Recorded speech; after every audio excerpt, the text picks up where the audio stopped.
Mettant les projecteurs sur la connaissance de Dieu en vérité, le premier orateur, le prédicateur laïque Amen Kossi Kouemou à l'entame de son message, fait comprendre à l'assistance que le Seigneur, à travers la thématique du mois de mars, veut amener son peuple à un autre niveau de connaissance de sa personne, et ceci pour lui permettre de renverser, dominer, voire traverser les tempêtes qui se présentent à lui, à l'exemple de son modèle, le Christ Jésus, qui n'a pas échoué devant aucune tempête pendant sa vie terrestre. La période que le monde vit actuellement avec les guerres et autres a été prédit par Jésus-Christ dans Matthieu 24, versets 6 à 7 et les versets 11 à 14. Toutefois, l'espoir donné par le Seigneur est de ne point, face à ces situations, se laisser troubler, encore moins séduit par les faux prophètes. Quand il y a le trouble dans les nations, les gens savent qu'en cas de situation difficile, ce dont une personne a besoin, premièrement, c'est de l'assurance.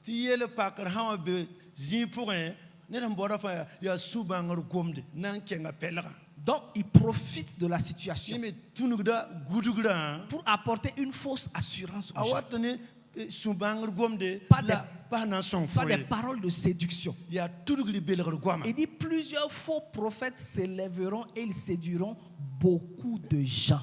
Tout en veillant sur nos cœurs, la persévérance est aussi l'un des moyens prescrits par Dieu et elle est rendue possible par la connaissance pratique du Seigneur. Il y a la possibilité au milieu de tous ces troubles-là, au milieu de toutes ces situations, au milieu de tous ces faux prophètes et faux enseignants qui se lèvent, il y a la possibilité de persévérer.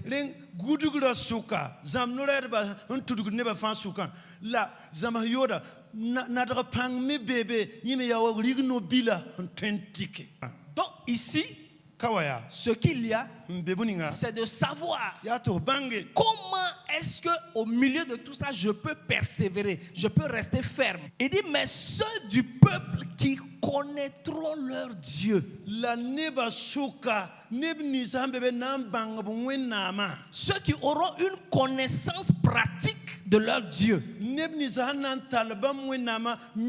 ceux qui auront une connaissance expérimentale de leur Dieu.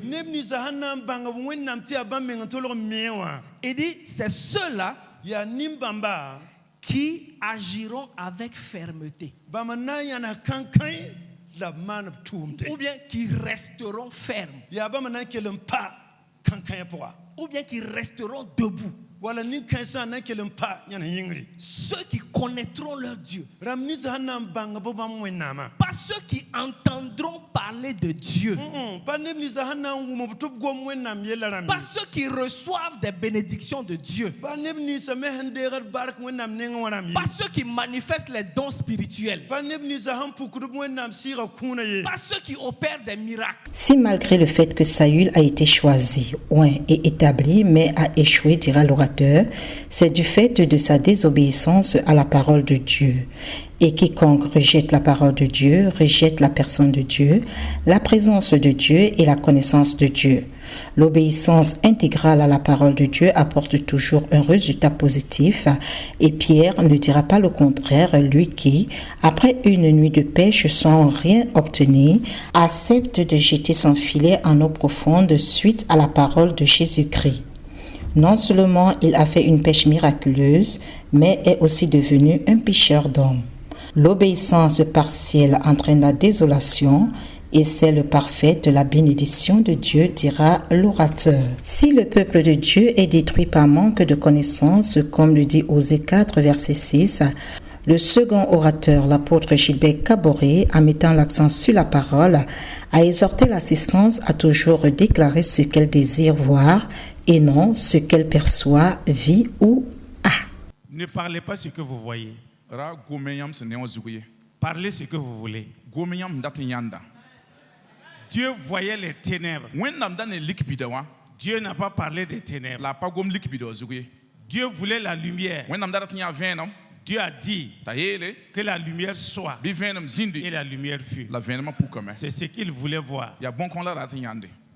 Et la même parole dit que Dieu nous a créés à son image. Tu es à l'image de Dieu. Je suis à l'image de Dieu. Et si Dieu ne peut rien créer sans la parole, ça veut dire que toi et moi, nous ne pouvons pas créer les circonstances favorables, les situations favorables, les bonnes choses en nous et autour de nous sans la parole. Voilà pourquoi beaucoup d'entre nous, nous vivons un enfer que nous avons créé nous-mêmes. Ce n'est pas le diable, ce n'est pas Dieu, c'est nous-mêmes. À cause de quoi? À cause de la parole que nous prononçons. Comme la foi transforme la promesse de Dieu en expérience, le coordonnateur général de la mission du CEMIA, grâce au cas Abraham, a permis à l'assistance de comprendre que la foi révèle Dieu. Ce personnage de la foi a cru Dieu malgré l'impossibilité qui se présentait à lui. Quelle était cette impossibilité? Sa femme Sarah était vieille. Elle a dépassé l'âge d'enfanter. Et Abraham aussi était vieux. Mais quand Dieu a dit à Abraham, c'est ta femme Sarah qui va enfanter l'enfant de la promesse, la Bible dit qu'Abraham crut. À l'instar de son prédécesseur, l'apôtre Gilbert Kaboré n'est pas passé outre la connaissance de Dieu via l'obéissance. Car, dira-t-il, l'obéissance ouvre la dimension intime avec Dieu. Avant de mettre un terme à son message, il est revenu sur les bénéfices de la connaissance de Dieu, sans omettre de parler de la relation qui existe entre la parole, la foi et l'obéissance. La parole révèle Dieu. La foi fait confiance à Dieu. Et l'obéissance expérimente Dieu. Gloire à Dieu. Alors, quel est le bénéfice de la connaissance de Dieu? Ça te donne l'assurance spirituelle. Ça te donne autorité dans la prière. Et ça te donne une foi inébranlable. Et ça te donne une victoire sur la peur.